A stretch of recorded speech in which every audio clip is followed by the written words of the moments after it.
अध्यक्ष महोदय, बहुत लंबा सदन चला आज का दिन। वैसे सत्र तो छोटा था, लेकिन माननीय सदस्यों ने काफी सहनशीलता के साथ अपनी अपनी बातों को रखने का पूरा प्रयास किया। इसके लिए सभी सदस्यों को मैं बहुत बहुत धन्यवाद देना चाहूंगा। और अभी सदन की आखिरी कार्रवाई की ओर हम लोग आगे बढ़ रहे हैं। अध्यक्ष महोदय,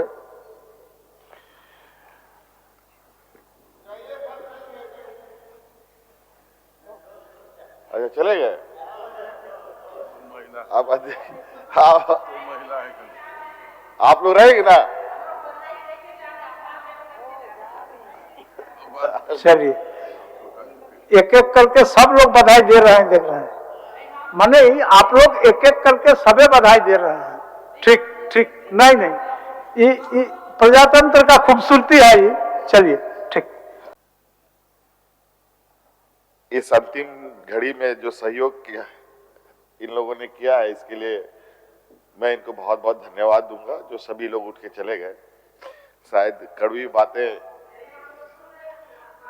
बातें सुनने के आदी नहीं है, और वो भी कैसे सकते हैं अध्यक्ष महोदय।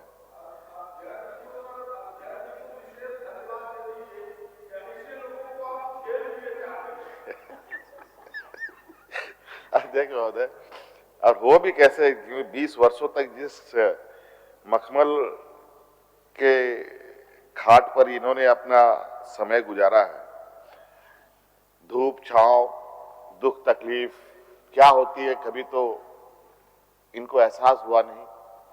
गरीबी की मार, महामारी की मार, सूखाग्रस्त की मार क्या होती है, ये तो कभी इनको सामना करना पड़ा नहीं। बल्कि इससे इतर लोग, इनके राज्य में राशन कार्ड लेकर के लोग भात भात करते हुए लोगों ने जान दे दी। नौजवान बेरोजगार, कई ऐसी घटनाएं घटी। सरकारी कर्मचारियों के ऊपर प्रताड़ना, मॉब लिंचिंग जैसे घटनाएं, कई विगत 20 वर्षों में घटनाएं घटी। और आपने वर्तमान सरकार के 3 साल अभी पूरे होने को हैं अध्यक्ष महोदय, और बहुत चुनौतियों भरा ये वक्त रहा। कोरोना भी आया, थोड़ा जीवन सामान्य हुआ। आज फिर कोरोना का एक माहौल तैयार हो रहा है। आएगा कि नहीं आएगा, ये तो आने वाला समय बताएगा। इसकी जानकारी भारत सरकार को सबसे अधिक है, लेकिन वर्तमान मीडिया, अखबार के माध्यम से ऐसा लग रहा है कि कोरोना अब आ चुका है इस देश में। और आगे क्या भारत सरकार की गाइडलाइंस आएंगी। आज हमारे वित्त मंत्री का भी प्रेस कॉन्फ्रेंस, वीडियो कॉन्फ्रेंसिंग रहा है पूरे देश के वित्त मंत्रियों के साथ और देश के केंद्रीय स्वास्थ्य मंत्री के साथ और राज्यों के स्वास्थ्य मंत्रियों के साथ। तो लगता है कि फिर कुछ कोरोना को लेकर दिशा निर्देश जारी होगी।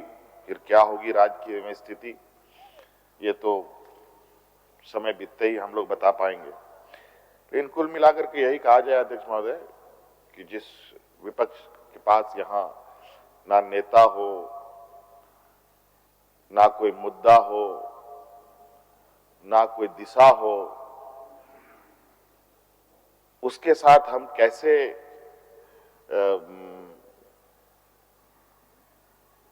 सहयोग की उम्मीद करते हैं, ये आप अंदाजा लगा सकते हैं।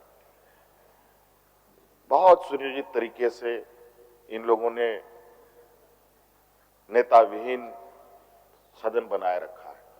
ऐसा नहीं है नेता नहीं बना सकते थे, ये नेता बना सकते थे, लेकिन ये भी एक षड्यंत्र है। इनको पता है कि आने वाला समय इनका क्या हश्र होना है,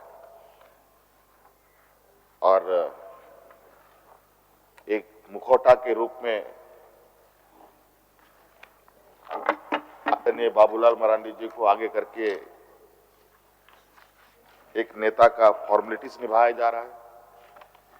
एक आदिवासी चेहरा आगे करके आदिवासियों के ऊपर उनके जुबानों से जो प्रवचन राज्य को सुनाए जा रहे हैं, फेसबुक ट्विटर के माध्यम से जो संदेश दिए जा रहे हैं, इनको लग रहा है कि अब इस राज्य का आदिवासी, इस राज्य का मूलवासी इनके चिकनी चुपड़ी बातों में सरलता से प्रभावित कर पाएंगे। लेकिन अब ऐसा नहीं होगा। देखो, ये भारतीय जनता पार्टी का एक बहुत, अब इनकी चालों को भी, इनकी चतुराइयों को भी हम लोग बहुत अच्छी तरीके से समझ रहे हैं। ऐसे चतुर वर्गों को अब हम लोगों ने भी समझना सीख लिया है। पहले हमें भी नहीं समझ में आता था। अब इस सदन नेता एक आदिवासी नेता को आगे खड़ा करके देश में अपने आदिवासी राजनीति, मूलवासी राजनीति करने के प्रयास में है। जिस प्रकार अभी स्थानीय नीति, नियोजन नीति को सुप्रीम कोर्ट में एक आदिवासी भारतीय जनता पार्टी के नेता को आगे रख करके पीछे से जो यूपी बिहार के लोग अपने एजेंडे में उनको सफलता मिली, ये इनका दिखावा कुछ है, करना कुछ है। मैं आपको एक 2-3 फोटो दिखाना चाहता हूं अध्यक्ष महोदय। आपको याद होगा अध्यक्ष महोदय, इस सदन ने सरना धर्म कोड को पारित किया है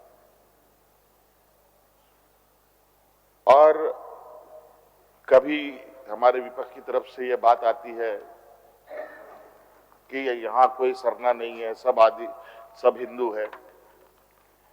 और अभी हाल में ही सरना सनातन महासम्मेलन इधर सिमडेगा, बानो, गुमला, ये सब जगहों पर बड़ी तेजी से ये लोग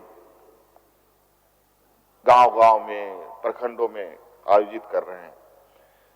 भगवान बिरसा मुंडा से लेकर के हमारे जितना वीर सपूत है, इनके ऊपर माला चढ़ाकर यहाँ के आदिवासी मूलवासियों को एक आईवास करने का प्रयास हो रहा है। ये एक फोटो है अध्यक्ष महोदय जो हमारे सामने आया है।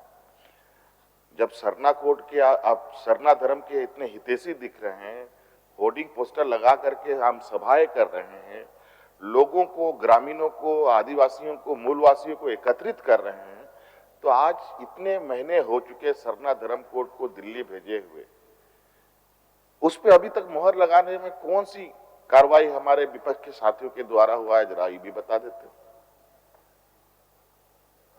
ये तो हुआ ना, यह स्पष्ट रूप से ये न सरना धर्म कोड के हिमायती है, ना 1932 खतियान के हिमायती है, ना ही 1932 आधारित नियोजन नीति के हिमायती है, ना ही ओबीसी को 27% आरक्षण के हिमायती है।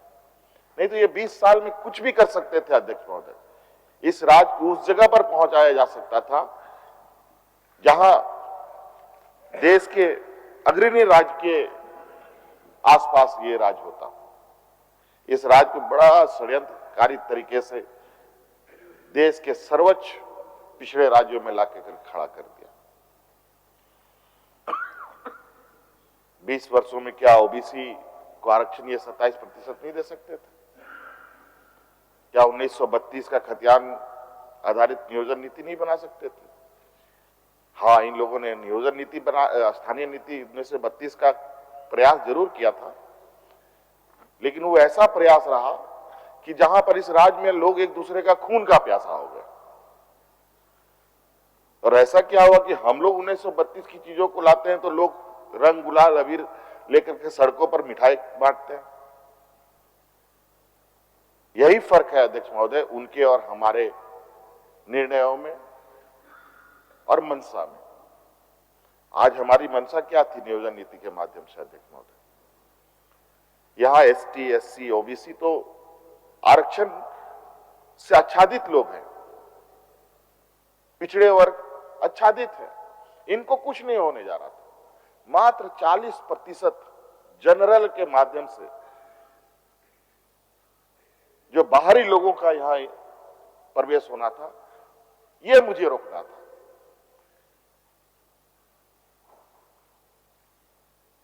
मेरी मंशा पर कोई शक नहीं कर सकता। देखो, आज अगर आदिवासी का ही सिर्फ मुझे सोच रखना होता तो मुझे कोई दिक्कत नहीं था, दलितों के बारे में सिर्फ सोच रखनी थी तो कोई दिक्कत नहीं था, पिछड़ों की बात होती तो कोई दिक्कत नहीं था, ओबीसी की बात होती तो कोई दिक्कत नहीं था, लेकिन इस राज्य के हर जनमानस की हितों की रक्षा हो वो हमारा प्रयास था, लेकिन उन्होंने उसको भी विफल कर दिया। आज बता दीजिए कौन ऐसा देश में राज्य है जिसने अपने नियोजन नीति ना बनाया हो। स्थानीय लोगों के हक अधिकार की संरक्षण किस राज्य ने नहीं किया? क्या राज्य को अपने तरीके से राज्य के पदाधिकारियों को, चाहे सचिवालय में हो, चाहे ब्लॉक में हो, चाहे जिला कार्यालय में हो, इस राज्य के मूल वासी आदिवासी को, यहाँ के लोगों को रखने का अधिकार नहीं? और अभी मुझे पता चला है, पता नहीं सही है कि गलत है, जो हम लोगों के नियोजन नीति को इन लोगों ने चुनौती दिया था, उसमें एक भारतीय जनता पार्टी का वरिष्ठ नेता, क्या हांसदा रमेश हांसदा, पूछ लिया जाए इन लोगों से। भारतीय जनता पार्टी का वरिष्ठ नेता और बाकी 20 लोग यूपी बिहार के, और इन लोगों ने प्रेस कॉन्फ्रेंस किया है इसी मुद्दे पर कि सत्ता पक्ष ने ही कोर्ट में इसको चैलेंज करके हरवाने का काम किया। खैर, ये तो बचाल किस्म की जमात है, चिल्लाने में, हल्ला करने में इससे तो कोई पार नहीं लग सकता, ये तो सर्वविदित है।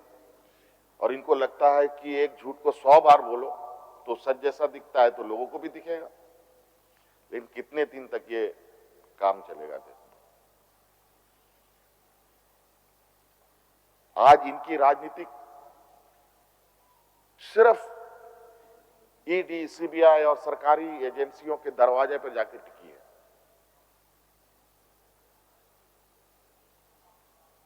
ये रोज सुबह शाम इन दरवाजों के सामने जाकर के घुटना टेक के खड़े हो जाते हैं कि ईडी कार्यालय से कोई कागज फेंकेगा तो उनके हाथ में आएगा और मुद्दा लेके राजनीति करेंगे। आज आजकल अखबारों में देख रहे होंगे, सत्ता पक्ष को लेकर कई अखबारें, रोज सीरीज चल रहा है, कभी इस अखबार में, कभी उस अखबार में, कभी उस अखबार में, बड़ा सुनियोजित तरीके से वो जांच की कार्रवाई का ये को छापा जा रहा है। जैसे आजकल टीवी में एक सीरियल आता है, देखो, नेटफ्लिक्स एक ये है, उसमें एक कोई भी आजकल चाहिए सिनेमा कह लीजिए, चाहे वो धारावाहिक कह लें, वो अलग अलग पार्ट में बनता है। जैसे आजकल एक बहुत चर्चित क्या है कि मनी हाइट्स एक सीरियल हुआ करता था, 12, 13, 14 उसके खंड थे। उसी तरीके से अखबार में खंडों में ये छप रहा है और उसको लेकर के ये सड़कों पर उतरते हैं, भ्रष्टाचार को लेकर। अध्यक्ष महोदय, मुझे याद है सरकार बनने के बाद भारत सरकार के कोयला मंत्री झारखंड कई बार आए और हमने उनको कहा था कि इस राज्य में पूर्व में भी और आज भी बड़े पैमाने पर जो यहाँ की खनिज संपदा, चाहे मेजर हो चाहे माइनर हो, जो भी खनिज संपदा रेल के द्वारा आवागमन कराया जा रहा है, उसमें बड़े पैमाने पर इल्लीगल परिवहन हो रहा है, इल्लीगल खनिज संपदाओं का आवागमन हो रहा है। और ये घटना पहले अध्यक्ष महोदय आयरन ओर क्षेत्र में हुआ करता था, चाईबासा क्षेत्रों में। जब इसकी जानकारी हुई तो राज्य सरकार ने कुछ अपने व्यवस्था निकाली, उसने एक अपनी सॉफ्टवेयर बनाया और सॉफ्टवेयर बनाकर भारत सरकार के साथ उस सॉफ्टवेयर को शेयर किया, और भारत सरकार ने भी FOIS नाम करके एक सॉफ्टवेयर इन लोगों ने बनाया, जिसको एक दूसरे के साथ इंटीग्रेट करके आयरन ओर की आवाजाही शुरू हुई। इसके अलावा कोई भी, चाहे कोयला हो, चाहे अभ्रक हो, चाहे बॉक्साइट हो, किसी भी रेल से ले जाया जा रहा खनिज संपदाओं के साथ जेम पोर्टल, जो हमारे राज्य सरकार का जो जेम पोर्टल है, उसके साथ उन सॉफ्टवेयर को समायोजन नहीं किया गया, इंटीग्रेट नहीं किया गया। और अभी बड़े पैमाने पर हजारों करोड़, लाखों करोड़ रुपए की इलीगल माइनिंग की बात करते हैं। हमने तो उनको बता दिया, आप उनको हिसाब दीजिए कि 1000 करोड़ रुपए का आपका इलीगल माइनिंग हुआ है, तो ट्रेन कितना आपने उपलब्ध कराया। और अभी इस को लेकर राज्य सरकार एक एसआईटी गठित करने जा रही है अध्यक्ष महोदय, कि रेलवे के द्वारा इतने वर्षों में कितने खनिज संपदाओं का आवागमन कराया गया, कितना लीगल हुआ, कितना इलीगल हुआ। और इसके जांच के लिए हमने भारत सरकार से भी आग्रह किया। मैं एसआईटी सरकार गठित करना चाहती है, क्योंकि रेल मंत्रालय भारत सरकार का है, उसमें आप हमें सहयोग करेंगे, ये हमारी आपसे अपेक्षा है। ये चिट्ठी आने के बाद हमें पता चला है कि तुरंत दूसरे तीसरे दिन इन लोगों ने अपना जो सॉफ्टवेयर था उसका एक दूसरे के साथ फिर से उसका इंटीग्रेशन करना प्रारंभ कर दिया।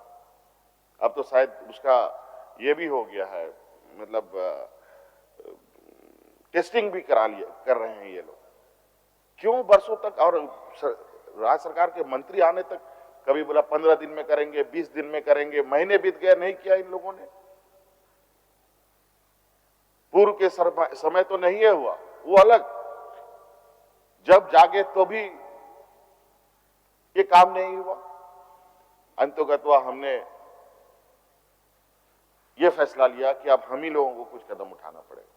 लेकिन अब भारत सरकार भी रफ्तार पकड़ करके उसमें आगे बढ़ी है। तो मुझे लगता है कि आने वाला समय में जो इस तरीके से, यहां तो ट्रक और ट्रैक्टर बदनाम है अध्यक्ष महोदय, कोयला, बालू, गिट्टी का इलीगल काम करने में, लेकिन आपको हमको अंदाजा नहीं है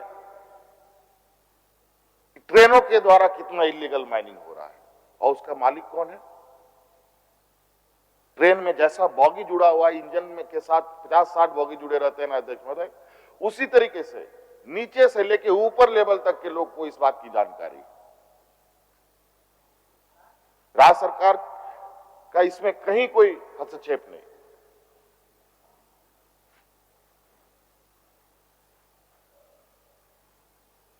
अध्यक्ष महोदय, तो कहानी ये ना, चोर मचाए शोर वाला, वही कहानी। 1,36,000 करोड़ का मांग भी हमने किया, 20 सालों में विपक्ष ने क्यों नहीं किया। आज हमारी स्थिति क्या, जीएसटी बंद हो गया अध्यक्ष महोदय देश में। अब हमारे जैसे पिछड़े राज्य को, झारखंड जैसे पिछड़े राज्य की 5,000 करोड़ रुपए का हमको नुकसान है अध्यक्ष महोदय।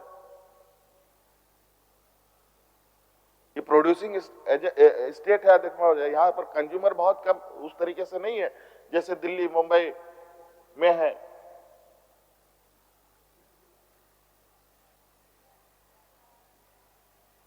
आज इस राज्य को गरीब पे गरीब और गरीब पे गरीब किस तरीके से किया जाए, बहुत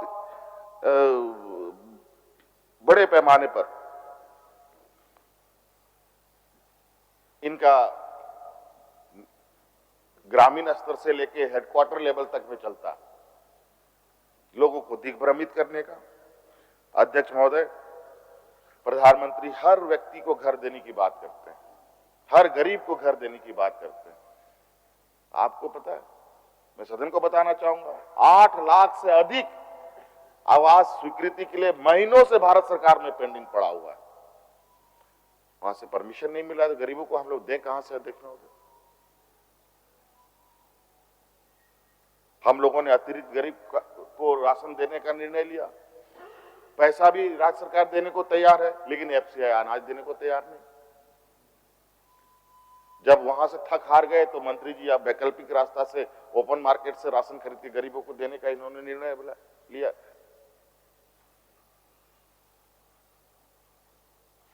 और जब हम अपने हक अधिकार की मांग करते हैं तो केंद्रीय एजेंसियों को हम लोग के पीछे लगा देते हैं।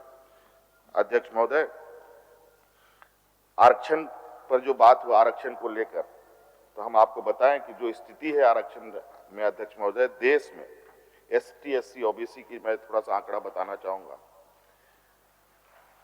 जो ये आज किस तरीके से सुनियोजित तरीके से बैंकों का मर्जर, रेलवे में अब नौकरी नहीं, आर्मी में रिक्रूटमेंट बंद, कौन आ गया नया योजना, अग्निवीर। इस अग्निवीर के चक्कर में सारे आदिवासी, दलित, पिछड़ों का हक अधिकार खत्म। और थोड़ा बहुत भी कुछ है जो टुकड़ों में दे दिया गया इनको कि 4 साल के बाद आप वापस फिर बेरोजगार हो जाइए।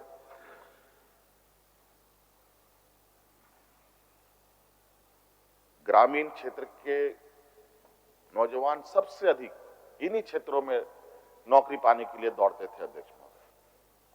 अब वो सारा रास्ता बंद, और जो था नौकरी उसकी स्थिति अध्यक्ष महोदय, और अब जो स्थिति अब वर्तमान में है, उसके बाद जब 5 साल 10 साल के बाद अगर हम ऐसे डाटा को देखेंगे तो आपको पता चलेगा कि उसकी क्या स्थिति होगी। देश की स्थिति अध्यक्ष महोदय, जो ग्रुप ए में है, जिसमें आईएएस आईपीएस लोग आते हैं, उसमें दलितों की जो प्रतिशत है अध्यक्ष महोदय, वो 48.5% है अध्यक्ष महोदय। 50% नहीं, 50% से भी अधिक। ग्रुप बी में अध्यक्ष महोदय 60%, ग्रुप सी में 45% अध्यक्ष महोदय, और उसी में आदिवासी समाज का अध्यक्ष महोदय, ग्रुप ए में 53%, ग्रुप बी में 60% से अधिक, लगभग 61% कह लीजिए, ग्रुप सी में 53.3% है अध्यक्ष महोदय। और पिछड़ों की तो और बुरे हाल हैं अध्यक्ष महोदय। पिछड़ों में तो ग्रुप ए में 61%, ग्रुप बी में 75% मान लीजिए, 74.8, ग्रुप सी में 60.3% है भागीदारी अध्यक्ष महोदय। आने वाला समय में तो अध्यक्ष महोदय ये आंकड़े ऐसे नजर आएंगे कि अब लगेगा कि इस देश में एसटी, एससी, ओबीसी को अब नौकरी करने का अधिकार ही नहीं है।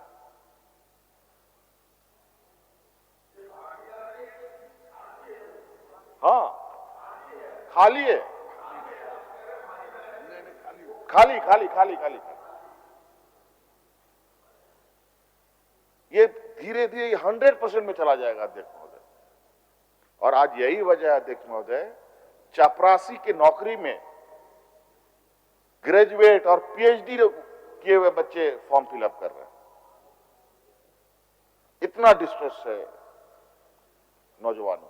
अब सब राज्य सरकार के मत थे, लेकिन चिंता न करें अध्यक्ष महोदय, इन्होंने ये जरूर अपने षड्यंत्र पर कामयाब हुए हैं, लेकिन इनको बहुत ज्यादा इससे खुशी होने की जरूरत नहीं है, क्योंकि बहुत जल्द इनके लिए, इन नौजवानों के लिए वैकल्पिक रास्ता हम निकालेंगे, और इसमें निश्चित रूप से हम लोग सफल भी होंगे, क्योंकि सरकार की सोच बिल्कुल पारदर्शी है और इस राज्य के नौजवान बेरोजगार के प्रति हमारी भावनाएं हैं। इसी के लिए अध्यक्ष महोदय आज गांव-गांव, पंचायत आज पदाधिकारियों को भेजकर स्वरोजगार सृजन करने का हम लोगों ने एक मजबूत पहल शुरू की अध्यक्ष महोदय। आज वही वातावरण जो 20 साल का, आज उस वातावरण में कई बदलाव होते हुए आप देखेंगे अध्यक्ष महोदय, और एक वातावरण बन रहा था इस राज्य में रोजगार सृजन को लेके, नौकरी को लेके। माननीय विधायक शशि भूषण जी बोल रहे थे रोजगार, कारखाना खोलिए हमारे राज्य में। कारखाना खोलिएगा क्या अध्यक्ष महोदय? स्थिति यहाँ पर जो हुआ अध्यक्ष महोदय, जो हम लोग स्थानीय नीति बनाया, हम लोगों ने उद्योग नीति बनाया, हम लोगों ने पर्यटक नीति बनाया, हम लोग खेल नीति बनाया, कई नीतियां हम लोगों ने बनाई, और हम लोग की उद्योग नीति को देश में कई उद्योगपतियों ने काफी सराहा भी, और कई उद्योग डालमिया जैसा सीमेंट आकर के अपने प्लांट को लगा करके शुरू भी किया। कई हमारे अजीम प्रेमजी जैसे फाउंडेशन को हम लोगों ने राज्य में आने का न्योता दिया, वो तैयार भी हुए अध्यक्ष महोदय, और उनका बड़े पैमाने पर राज्य को सहयोग भी मिलेगा।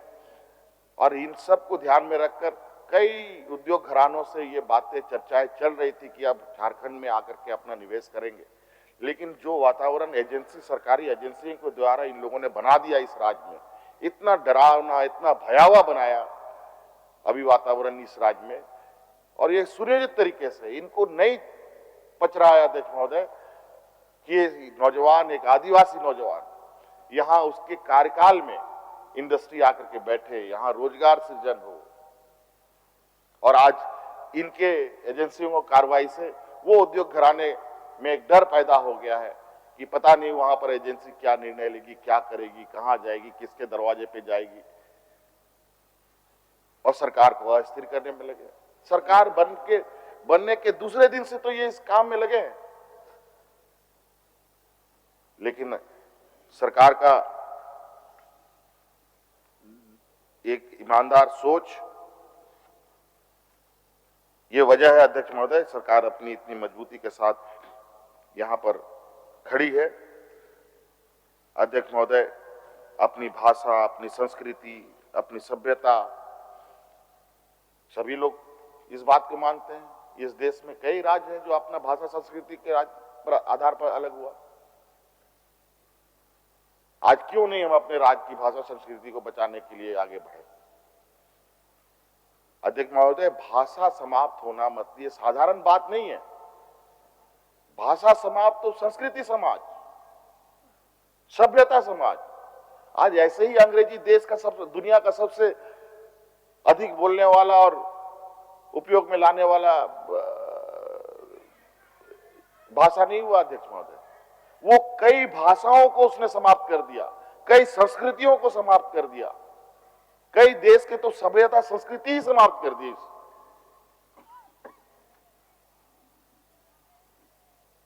आज इस राज्य का, जहां इस राज्य में आप इस भाषा का जो महत्व है अध्यक्ष महोदय, वो ग्रामीण क्षेत्र में जाके देखने को पता चलता है। जहां 70 साल की एक बूढ़ी महिला, जिसको हो संथाली, मुंडा के अलावा कुछ नहीं आता है, हिंदी नहीं आता है, अंग्रेजी नहीं आता है, और हमारे पदाधिकारी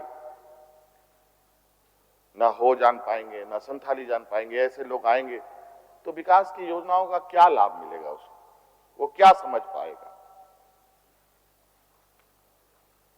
हम लोग नियोजन नीति में हम लोगों ने स्थानीय भाषा का जो सब्जेक्ट रखा था, उसमें पासिंग मार्क्स, और उसके बदौलत बच्चे आगे आ सकते थे।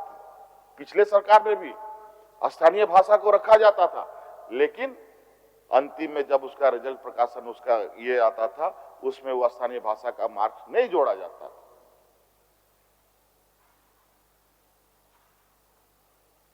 तो ये सोच और सोच उनकी, हमारी सोच। अध्यक्ष महोदय, बातें बहुत है। अब चूंकि इनको चेहरा भी दिखाना जरूरी है, लेकिन अब चूंकि ये है ही नहीं, इनको दिखा के भी कोई फायदा नहीं। लेकिन जनता अब सारा कुछ समझ रही है अध्यक्ष महोदय। इनके चाल चरित्र, इनके चतुराई, और किस चतुराई के साथ इस देश को, राज्यों को मूर्ख बना रहे हैं। महंगाई देख लीजिए अध्यक्ष महोदय, कभी पूछते हैं ये लोग महंगाई के बारे में? बोलते हैं कभी? 5 टका का रेलवे का प्लेटफॉर्म टिकट 50 रुपए का हो गया। 400 रुपए का सिलेंडर अध्यक्ष महोदय 1200-1100 रुपए का हो गया। आज गरीब के थाली से चावल, दाल, सब्जी सब गायब। किरासन तेल कितना का मिलता था? किरासन तेल 5-10 रुपया, 15 रुपया वाला किरासन तेल 110-15 रुपया लीटर। क्या हो गया अध्यक्ष महोदय देश को? अर्थव्यवस्था औंधे मुंह गिरी पड़ी। आज 80 रुपया डॉलर के मुकाबले देश का करेंसी हो गया। पैर के बल खड़ा नहीं हो पा रहा है। मुझे लगता है देश आजाद के बाद पहली बार इतना बुरा हाल रुपए का हुआ है। और रुपया का इतना बुरा हाल है, लेकिन सेंसेक्स फुटबॉल की तरह उछाल मार रहा है। ये समझ से परे है, ये गणित व्यापारियों को ही समझ में आ सकता है। 70-80 सालों में जो बुजुर्ग नौकरी पेशा मजदूरी करके जो बचाया कुचाया होगा अध्यक्ष महोदय, अपना बेटा को पढ़ाने के लिए, बेटी को शादी करने के लिए, इन 8 सालों में ये भारतीय जनता पार्टी की पूरी जमात ने उन सभी middle class, lower middle class, गरीबों के सारे पैसे खत्म करवा दिए, और जो रहे कसे कुछ लोग होंगे उनका भी खत्म हो जाएगा।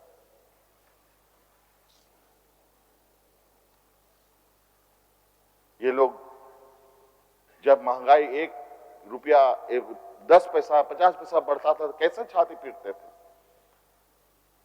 और आज महंगाई में लगता है कि इन लोगों ने जेट इंजन लगा दिया है, वो कहां रुकेगा इसका कोई ठिकाना नहीं, और ब्रेक उसमें है नहीं। अब चलता जा रहा है बेलगाम घोड़े की तरह। आज सारी सरकारी संपत्तियां बिक रही, इसीलिए देश में व्यापारियों को देश व्यापारियों के हाथ में जाएगा तो देश के लोग भिखारी के रूप में आ जाएंगे। ये मैं बार बार बोलता हूं, चाणक्य कहते थे, जिस देश का जिस राज्य का राजा व्यापारी, उस राज्य का प्रजा भिखारी। ये मैं नहीं कहता, ये चाणक्य का कहा ये वाक्य है। तो इस देश का क्या हश्र होगा आप देख सकते हैं।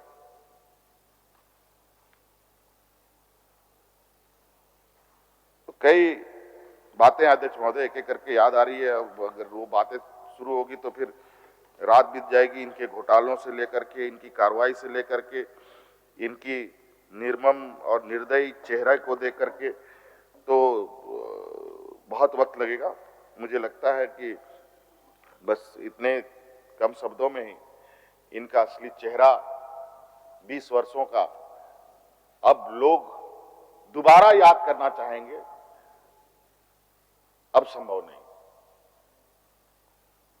और जिस तरीके से विपक्ष को ये अब चाह रहे हैं कि राजनीतिक अखाड़े में नहीं सके तो इनको हम लोग दूसरे अखाड़े में ले जाकर के पटखनियां दें, लेकिन उससे भी ये विपक्ष अब इतना कमजोर नहीं है। जो 40 साल इस राज्य को बनने में लगा, देखो कोई थाली में परोस के नहीं दिया था। अनेक लोगों का शहादत, अनेक लोगों की बलिदानी कुर्बानी, कई विधवा, कई अनाथ हो गए बच्चे, तब जाके ये राज मिला। राज मिलना तो एक पड़ाव था।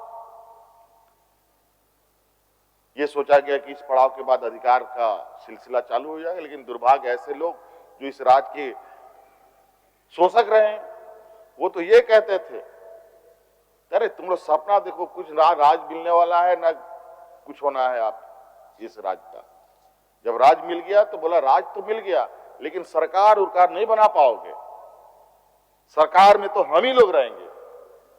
ये तो दुर्भाग्य है या भाग्य है कह लीजिए कि लोग इतना मेहनतकश लोग हैं, और यहाँ के लोग की सोच में भी काफी दृढ़ता और संकल्प के साथ यहाँ के लोग अपना स्वाभिमान को बचा के रखते हैं, और एकजुटता के साथ आज उन्होंने ये मजबूत सरकार बनाई है। और आज इसी वजह से आज इतनी मजबूती के साथ 1932 का खतियान भी हम लोगों ने लागू किया, बनाया, नियम भी बनाया, उसके आधार पर नियोजन नीति भी बनाया, और उसके आधार पर अब ओबीसी को भी आरक्षण हम लोगों ने दिया। और इसको और मजबूत करने के लिए हम लोगों ने 9वीं अनुसूची के लिए अनुशंसा भी किया अध्यक्ष महोदय, इसको 9वीं अनुसूची में शामिल किया जाए ताकि ऐसे षड्यंत्रकारी लोगों से कोर्ट भी प्रभावित ना हो पाए। क्यों इनका कहना है कि क्यों 9वीं अनुसूची में आप भेज रहे हैं? वो 9वीं अनुसूची में भेजने का वजह यह है कि ऐसे षड्यंत्रकारियों से, ऐसे कानूनों को संरक्षण मिले। सीएनटी क्यों बना अध्यक्ष महोदय? एसपीटी क्यों बना अध्यक्ष महोदय? विल्किंसन रूल क्यों बना अध्यक्ष महोदय? कल हमारे चाईबासा साइड से कुछ हमारे काफी बुजुर्ग नेता लोग आए, उन्होंने कहा कि कैसे हम लोगों को जमीन का अधिकार प्राप्त है, जहां सुप्रीम कोर्ट ना सरकार उस पर हस्तक्षेप कर सकता है। यहाँ के आदिवासियों की परंपरा संस्कृति को अक्षुण्ण रखने के लिए अध्यक्ष महोदय, लेकिन अध्यक्ष महोदय बहुत दुर्भाग्य है कि इस राज्य के इतने आजादी के बाद ऐसा नहीं है कि आजादी और इतिहास में झारखंड के लोगों का योगदान नहीं है। इतिहास में झारखंड के वीर सपूतों के योगदान मुझे लगता है इस देश में सबसे ऊपर होना चाहिए। लेकिन आज यहाँ के भगवान बिरसा मुंडा, सिद्धू कान्हू, तिलका मांझी, बुद्धू भगत जैसे लोगों का तो कोई सुनने वाला नहीं। आज ऐसे लोग ये हमारे सामने बैठे हैं जो आदिवासी दिवस में आदिवासियों को शुभकामना देने से भी कतराते हैं। और हमें तो ये कुछ जानकारी मिली है, सही है कि गलत है उसकी मैं जांच कर रहा हूं, कि भारत सरकार की तरफ से तो यूएन में लिखा गया है कि भारत में कोई आदिवासी नहीं रहता, सब हिंदू है। एक भील समाज के वर्ग को लोगों को ही वो एक आदिवासी का एक दर्जा देते हैं, लेकिन उनको भी बोलते हैं उनकी भाषा संस्कृत से मिलती है इसलिए वो भी आदिवासी नहीं है। तो कई षड्यंत्र अभी भी चल रहे हैं और आदिवासी, दलित, पिछड़ा ये तो राजनीति का कहा जाए कि अध्यक्ष महोदय चारा बन गए हैं ये लोग। आदिवासी, दलित, पिछड़ा, अल्पसंख्यक ये तो राजनीतिक चारा बन गए हैं और ये बड़े तरीके से उस चारा को खाने में कामयाब हो जाते हैं। कभी हिंदू मुस्लिम करा दो, कभी एनआरसी और क्या क्या ये करा दो, कभी अगड़ा पिछड़ा के नाम पर आदिवासी, गैर आदिवासी, तरह तरह के। अभी देखिए शुरू हो गया ये चुनावी एजेंडा इनका चल रहा है अध्यक्ष महोदय। ये मैं आपको फोटो दिखा रहा हूं, ये चुनाव का ये शुरू हो गया है इनका तैयारी।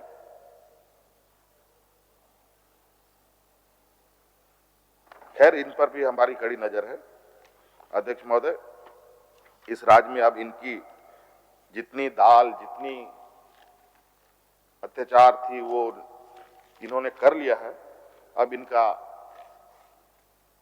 अब सूरज ढल चुका है, अब नया सूरज, नई ताकत, नई किरण के साथ ये अब राज्य आगे बढ़ेगा। और इस राज्य के नौजवानों को मैं बिल्कुल आश्वस्त रहने के लिए इस सदन से आग्रह करता हूं और इनको आश्वासन देता हूं कि बहुत जल्द आप लोगों के लिए रोजगार, स्वरोजगार, नौकरी के क्षेत्र में सरकार एक नए तरीके से और संवैधानिक तरीके से आगे पहल करेगी और इसमें रोजगार देने का, नौकरी देने का हर प्रयास करेगी। और इन्हीं बातों के साथ मैं अपनी बातों को समाप्त करना चाहता हूं। धन्यवाद। जोहार।